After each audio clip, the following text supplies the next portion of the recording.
আসসালামু আলাইকুম। আজ আপনাদের সাথে শেয়ার করব হালিমের রেসিপি। সেই সাথে বাড়িতে হালিম মিক্স তৈরি করে কিভাবে সংরক্ষণ করবেন সবকিছু থাকছে আজকের ভিডিওতে। চলুন তবে শুরু করি।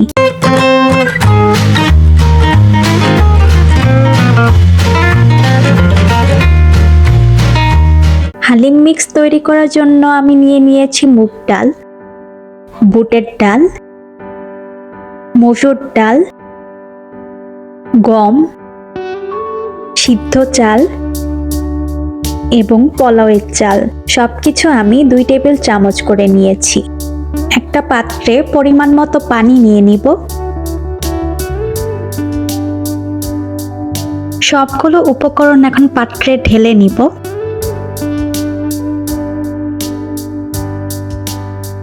দুই থেকে 3 বার এভাবে কচলে ধুয়ে ক্লিন করে নিব। সবকিছু খুব ভালো করে ধুয়ে ক্লিন করে নিয়েছি এবং পানি ঝরিয়ে নিয়েছি। এগুলোকে এখন একদিনের মতো রোদে শুকিয়ে নিব। একদিন শুকিয়ে নেওয়ার পর উপকরণগুলোকে একটা গ্রাইন্ডারের জাগে অ্যাড করে নিব। সবগুলো উপকরণ এখন গ্রাইন্ডারে গুঁড়ো করে নিব।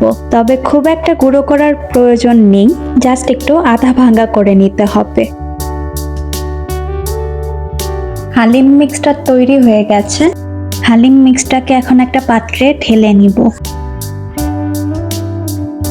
দেখি নিশ্চয়ই আপনারা বুঝতে পারছেন, ঠিক এরকম আধা ভাঙা করে নিতে হবে। এভাবে হালিম মিক্স তৈরি করে পুরো রমজানে আপনারা চাইলে সংরক্ষণ করে রাখতে পারেন। হালিমের জন্য এখন একটা মশলা তৈরি করে নিব।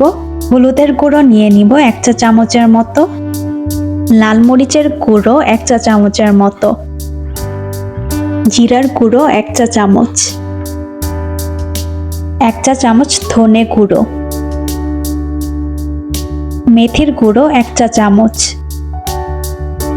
গোলমরিচের গুঁড়ো 1/2 চা চামচ, গরম মশলার গুঁড়ো 1 চা চামচ।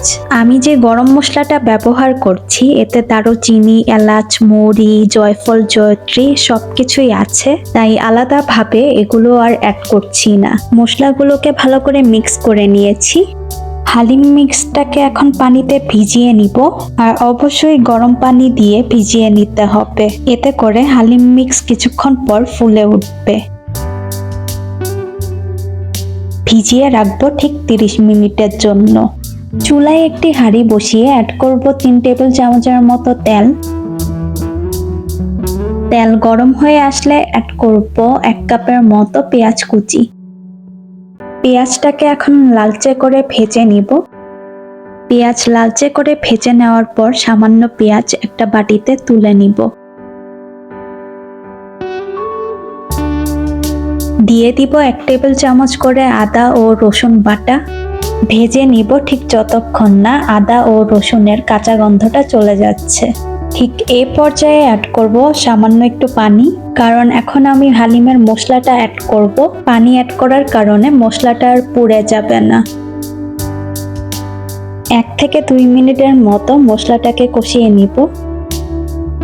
1 থেকে 2 মিনিট পর অ্যাড করব ছোট ছোট করে কেটে রাখা গরুর মাংস। এইখানে প্রায় 200 গ্রামের মতো গরুর মাংস আছে। আপনারা মুরগি কিংবা খাসির মাংস দিয়েও হালিমটা তৈরি করতে পারবেন। দিয়ে দিব 3 থেকে 4টি তেজপাতা। মাংসটাকে 5 মিনিটের মতো ভালো করে নেড়ে কষিয়ে নিব। 5 মিনিট পর অ্যাড করব পানি, আর পানির পরিমাণ আপনারা মাংস সিদ্ধ করার উপর ডিপেন্ড করে অ্যাডজাস্ট করে নেবেন। অ্যাড করব 1 চা চামচের মতো লবণ। লবণ অ্যাড করার পর মাংসটাকে খুব ভালো করে নেড়ে নিব এবং ঢাকনা দিয়ে ঢেকে দিব ঠিক যতক্ষণ না মাংসটা সিদ্ধ হয়ে যাচ্ছে। আর মাঝে 1 বার বা 2 বার ঢাকনা তুলে মাংসটাকে চেক করে নিতে হবে এবং আবার ঢেকে দিতে হবে। আর মাংস সিদ্ধ করার সময় চুলার আঁচ মিডিয়ামে থাকতে হবে। প্রায় 30 মিনিট জাল করে নেওয়ার পর মাংসের পানি অনেকটা কমে এসেছে। মাংসটা এখন প্রপারলি সিদ্ধ হয়ে গেছে। ঠিক এই পর্যায়ে ভিজিয়ে রাখা হালিম মিক্সটা মাংসের সাথে অ্যাড করে নিব। হালিম মিক্সটাকে এখন খুব ভালো করে নেড়ে মিশিয়ে নিব।